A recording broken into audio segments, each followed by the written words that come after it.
face it, most of us don't really ask questions about what is actually in the food and products we use.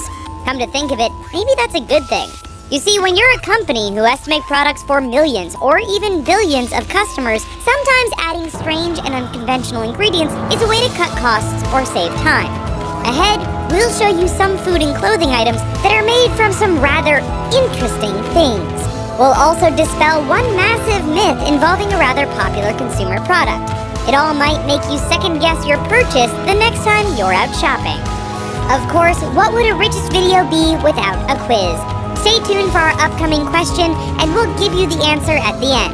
For now, put down that sandwich and stop drinking that pop, because you might just see some rather gross stuff ahead. Just be sure to hit that subscribe button first. We promise it contains no additives or unsettling ingredients that will do you any harm. Hot dogs. They say that ignorance is bliss. We think this really is the case for millions of people who love to eat hot dogs. Okay, so deep down inside, we know that these delicious little guys aren't good for us. They're loaded with preservatives and chemicals, which shouldn't really be put in the human body. But they taste so good, and no holiday or summer barbecue is complete without them, right? Well, you may change your tune when you find out that no hot dog is complete without animal intestines. Yep, those shiny and elastic casings have to come from somewhere. Unfortunately, it doesn't end with intestines either. The joke with hot dogs has always been that they were made from the leftovers of the animals, from the lips to the butts. Unfortunately, they left out the snouts in that description. That's right, a good chunk of that delicious Frankenfurter is actually made up of pig snouts. Don't think you can get away from those little pink noses by switching to all beef hot dogs either. You're likely just swapping out the noses of one animal for another in this instance. Yum. Red foods. Have you ever ordered a fancy drink or milkshake that is red or pink in color? Probably. You see, from that Starbucks drink to the cherry ice cream you just picked up at the grocery store, the color comes from a variety of dyes, which can be either both man-made or natural. Why the quotes around the word natural? Well, a few years ago, there was a big backlash against food dyes because they were causing kids to have allergic reactions or go bonkers with hyperactivity. Companies responded by cutting back on the synthetic dyes and relabeling others as natural. Now, before you start feeling all warm and fuzzy thinking your food dye is coming from a plant or a bean, think again. In the case of red foods, one of the popular sources of red dye is actually a bug. Ever seen natural red for carmine or cochineal extract in that list of ingredients? Those terms refer to the dye extract from the cochineal bug. Harvested in Peru in the Canary Islands, the cochineals are dried, crushed, and soaked in a mixture that gives us this bright red color for our foods. Fun fact, 1 pound of red dye requires 70,000 bugs to produce. Potato chips. When you want something that tastes delicious and has that appealing crunch factor, you likely reach for a bag of potato chips. In fact, what better to go with your pig snout hot dog than a heaping pile of golden, deep-fried crisps? Okay, so we know that you likely understand that potato chips aren't the healthiest food to eat. But aside from being high in carbs and fat, there isn't really much else that's bad in them, right? Unfortunately, many brands of chips contain a chemical which may just make you think twice the next time you visit the supermarket. Sodium bisulfite is a compound commonly found in antifungal products and facial cleansers. It's also found in potato chips. It turns out this additive is pretty good at preventing bacteria growth and has the added benefit of stopping those potato chips from discoloring.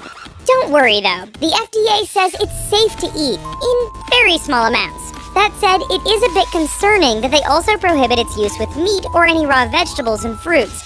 Officially, they say it's because of the way it can react with those goods, which isn't really reassuring to us at all. Processed bread and pies. We all know that anything labeled as processed is not good for you. That's why many of us work extra hard to get those natural and organic items at the store.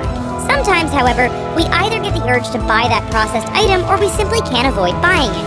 From the bread at the grocery store to those deep-fried apple and cherry pies at our favorite fast food joint, there's some stuff in there that's a bit worrying. Take L-cysteine as a perfect example. If it sounds like something Mom never used in her baking, that's because she didn't.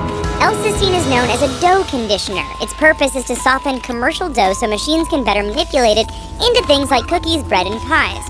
Well, that doesn't sound too bad at first. One major source of L-cysteine is actually human hair. Okay, once you've cleaned the bread chunks off your phone screen or keyboard, let us explain. In places like China, the major source of this ingredient comes from hair sold by women. In North America, things are a bit less disturbing as L-cysteine is usually either synthetic or derived from the feathers of ducks. Bon appetit! Red Bull. Alright, so we just spent the last few minutes ruining some of your favorite foods and products. Let's take a very brief break from that to actually put a more positive spin on a different product. When it comes to energy drinks, you don't get much bigger than, or as universally known as, Red Bull. Their distinct gray and blue cans and logo can be found pretty much everywhere.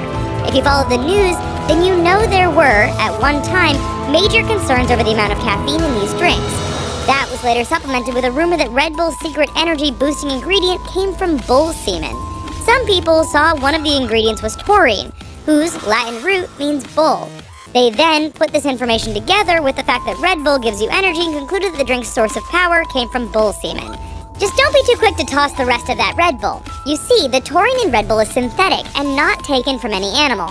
It's especially not taken from any Indian bison, which is the animal actually displayed on every Red Bull product.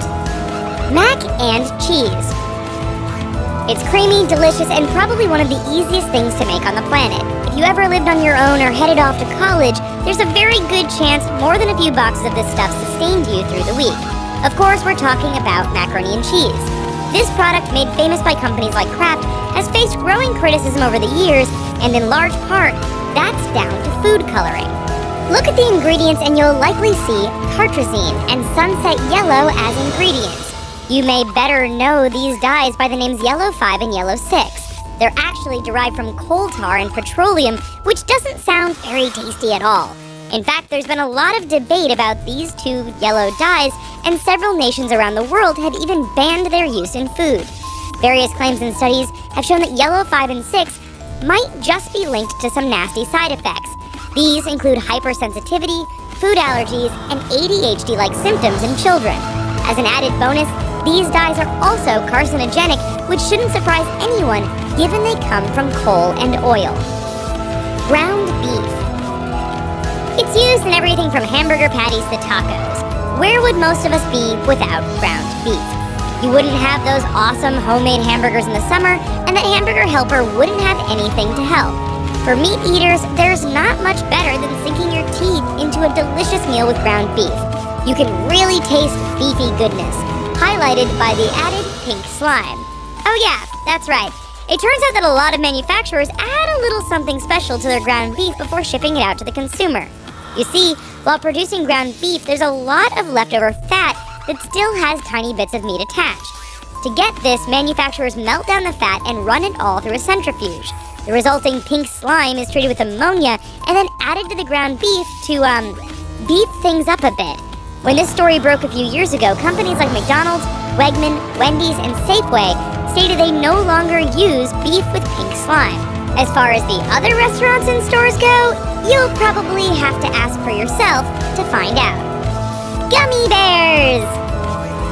By this point, you're probably thinking, oh no, what are they going to say about my beloved gummy bears?